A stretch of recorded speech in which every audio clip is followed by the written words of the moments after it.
Ever since I got the Tacoma, I've wanted to put a roof rack on it. Now eventually I'm going to put a set of Yakima crossbars, but I've got the OEM rack from Toyota and I'm going to install it with basically just these simple tools, right? An Allen wrench and a flathead screwdriver. So let's go ahead and get started.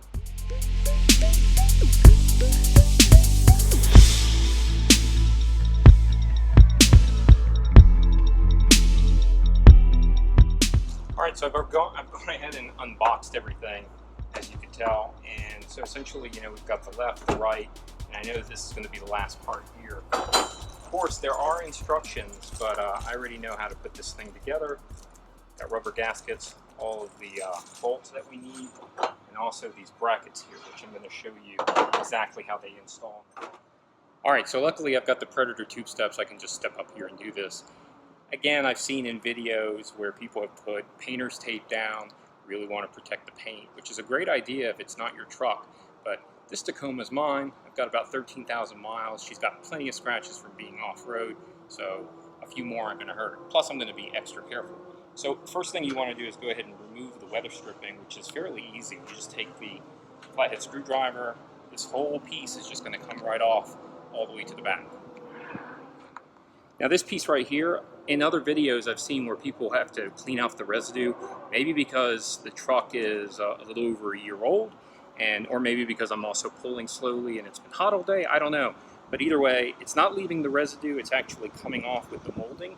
So one step I won't have to worry about. Alright, so I did have to clean off just a little bit of residue here. And let's see, there's a spongy area here, there we go. So you can kind of see how that kind of pushes in. This is the tape that they use, and then looks like it's painted over, or it could be clear, I don't know. At either rate, we're going to punch through that to get to the Allen wrench hole. See, we'll just puncture right in through these. We're going to go ahead and install the bolts. Alright, so the washers are down. We're going to go ahead and put the bracket right on top, and we're going to start off with the pink screw. Alright, we're going to tighten these up here.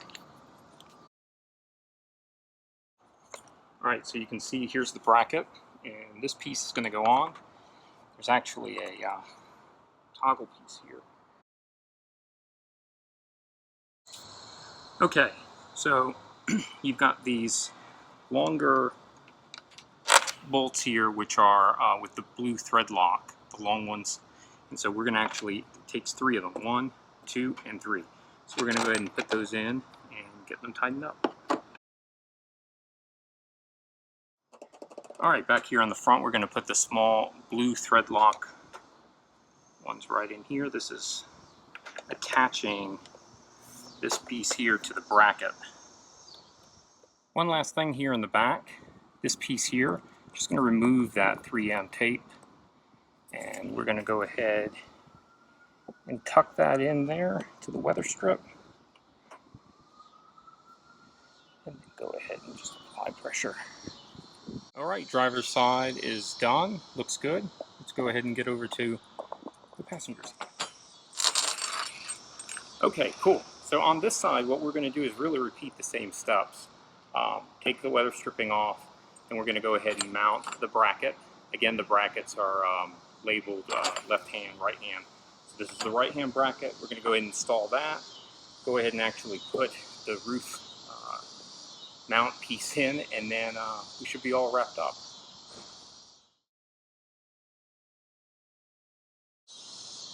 Alright, so we essentially have 5 holes to punch, right? We've got 2, 1, and then 2 more.